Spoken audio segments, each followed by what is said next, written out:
In this video, I'll be showing you some of the wildest videos of Americans in debt. This woman and her husband are $60,000 in debt, and the journey from comfortable savings to financial crisis took less than a year. Sure, I'll just put it on my credit card. I'm never going to pay it back anyway. She admits part of the problem is her, but the full story is more complicated than impulse shopping. So, my husband and I are $60,000 in debt. Okay. Part of the problem. You are. And let me explain how we got here. In June of 2022, we had a good amount of savings and decided that our home that we've been living in for a couple years just needed some maintenance and some upgrades. You can see behind me, we live in like a very normal house, but there were some things like on the outside where our stucco was falling off, so we needed to have that repaired. We had our house painted, we upgraded our bathroom a little bit, and also decided to pay off my husband's private student loan because the interest is not great. And so we had plenty of savings and we decided to just drain those bad boys. We both had really stable jobs. We would be able to squirrel away some money over time and build back up our savings again. Oh yes, Meg, yes, everything was going swimmingly for you until this. Yes, this is the thing that will ruin your reputation. In June 2022, they had solid savings and decided their home needed maintenance and upgrades. The stucco was falling off the outside, so they got it repaired. They painted the house, they upgraded the bathroom. They also decided to pay off her husband's private student loan because the interest rate was terrible. They had plenty of savings, so they drained those accounts completely. Both had stable jobs. The plan was to rebuild the savings over time. Weeks later, she got laid off. She was the breadwinner. The timing could not have been worse. I just got fired. She spent 7 months unemployed. Social media income kept them afloat for a bit, but it was not enough. Weeks later, unexpectedly, I was laid off from my job. And I'm the breadwinner of our household, so it did not go well. I was unemployed for about 7 months. Thank goodness I had social media to keep us afloat for a little bit, but here's the deal. We had to put a lot of stuff on credit card to be able to keep ourselves afloat. Have you ever had a dream that you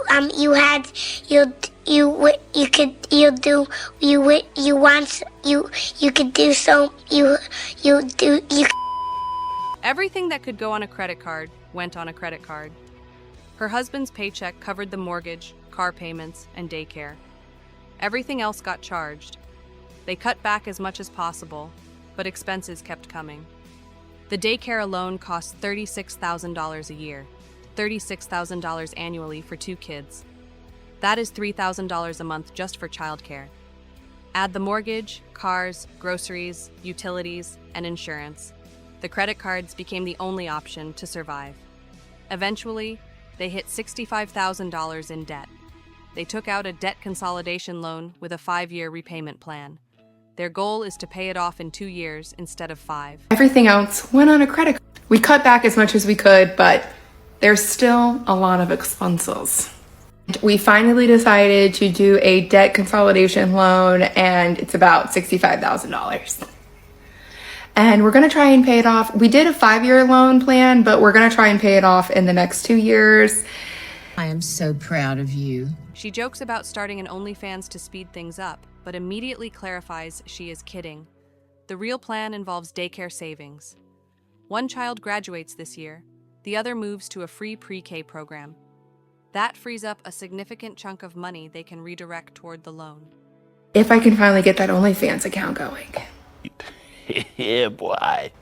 I'm just kidding, I'm not gonna do OnlyFans. Disappointed! But that's our goal. If our kids gets out of daycare this year, we've spent $36,000 a year on daycare. So one of them graduates this year, the other one goes to VPK, so that'll save us a little bit of money. Our hopes are that we're able to put a lot of what we were already paying for daycare towards this loan and get it paid off.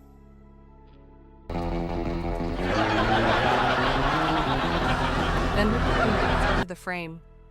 She pauses and acknowledges that buying a puppy when you are $60,000 in credit card debt is probably not a smart move. But your girl loves to shop, so I'm gonna have to do some shit to keep myself accountable to this. So I'm coming on the internet and telling you what my deepest, darkest secret. Where are you going? Oh. Buying a puppy when you're in $60,000 of credit card debt is not a good idea. I'm just saying that. The situation went from stable to disaster in a matter of weeks. They made reasonable decisions with the information they had. Home repairs are not frivolous. Paying off high-interest student loans makes sense. They had savings, they had jobs, they were being responsible. Then life happened. A layoff turned everything upside down. The debt is real. The plan to pay it off is ambitious but possible. One kid aging out of daycare saves $18,000 a year. The other, moving to free pre-K, saves another chunk. That money can go straight to the loan if they stick to the plan, and she resists the urge to shop her way through the stress. If you think that $60,000 debt is not a big deal, then the next one will shock you. This 27-year-old has over $500,000 in debt and feels absolutely crazy saying it out loud. I am 27 years old and I have over $500,000 in debt. And that feels absolutely crazy to say out loud, but I'm okay with it because this is the year that I'm going to start tackling it. It seems foolish to have all this money lying around. The breakdown: $33,000 on a car and $512,000 on a house. She wants to pay off the mortgage in 5 years. The internet told her this was stupid. She is doing it anyway. Her mortgage has a 6.25% interest rate. Most of her friends locked in rates in the high 2s or low 3s. I owe $33,000 on my car, and then I owe $512,000 on my house. When I had mentioned in a previous video that I wanted to pay off my mortgage in 5 years, people were commenting and telling me that I shouldn't pay off my mortgage, and let me explain to you why I'm going to do it anyways. In that situation, paying off the mortgage early would be dumb because investing the money elsewhere would yield better returns. But her situation is different. $500,000 at 6.25% interest is not a cute investment strategy. It is financial torture. Right now, my mortgage has an interest rate of 6.25%, which is absolutely insane because most of my friends have like high 2s, low 3 interest rates, which in that sense would have made it really smart not to pay off your mortgage because you'd be able to get a bigger return putting your money elsewhere. However, for me, with my mortgage having over $500,000 still on the loan and having such a high interest rate, I think my biggest priority is going to be leveraging my $300K base salary, all of my quarterly bonuses, and all of the money I make from social media towards paying that off in the next 5 years. My mortgage payment every single month is $4,200, and of that $4,200, only $503 go to the actual principal. I like her. She seems smart. Her monthly mortgage payment is $4,200. Of that $4,200, only $503 goes to the actual loan principal. The rest disappears into interest. She looked at the numbers and felt physically ill. She literally cannot look at the breakdown without getting nauseous.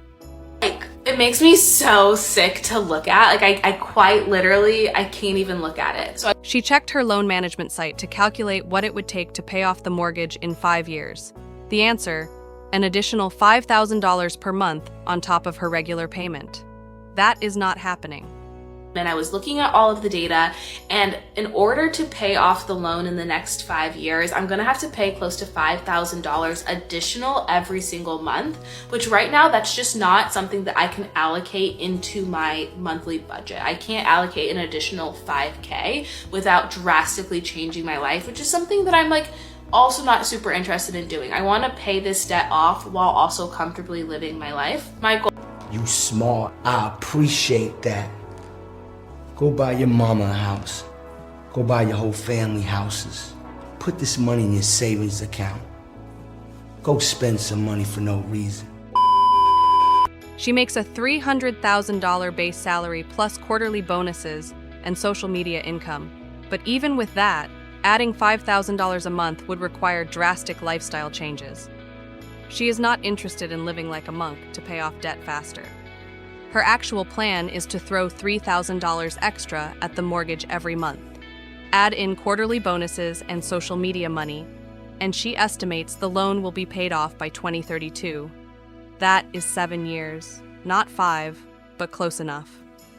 Was to allocate $3,000 every single month of my income towards paying off the loan, and I'll be able to pay more on certain months when I get my quarterly bonuses or any money that comes in from social media. And hopefully, even if I just pay the $3,000 extra every single month, my loan will be done by 2032.